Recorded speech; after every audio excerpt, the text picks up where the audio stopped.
आपके बेडरूम में प्रेतात्माओं का वास हो सकता है अगर आपने एक चीज़ पर ध्यान नहीं दिया।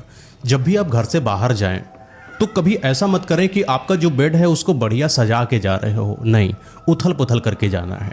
क्योंकि आपके जाने के बाद कुछ प्रेतात्माएं जो इधर उधर रहती हैं, अगर वो आपके उस बिस्तर जो कि सजा है, तैयार है किसी इंसान को लिटाने के लिए, उस पर अगर प्रेतात्माओं की नज़र पड़ गई और उस पर सो गई तो और उनको वो चीज़ पसंद आ गई तो समझ लीजिए कि आपके घर के उस बेड से वो प्रेतात्मा कभी नहीं जाएगी।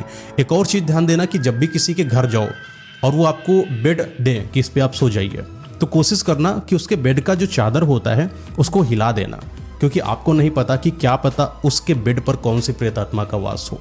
कुछ चीज़ें होती हैं जो बहुत कम लोगों को पता है, लेकिन पता होना जरूरी है। एक और बात ऐसे ही है कि आप जब सो रहे हो तो आपके जो बेडरूम में कहीं खाली कुर्सी नहीं होनी चाहिए।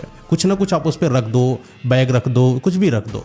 खाली कुर्सी का मतलब होता है कि आप किसी को बुला रहे हो कि आके यहीं पर बैठ जाइए। और रात में ये समय होता है जब प्रेतात्माएं खुली होती हैं, उनको एक आसन चाहिए होता है बैठने के लिए। तो अगर खाली कुर्सी है तो उसमें बैठकर रह सकती हैं।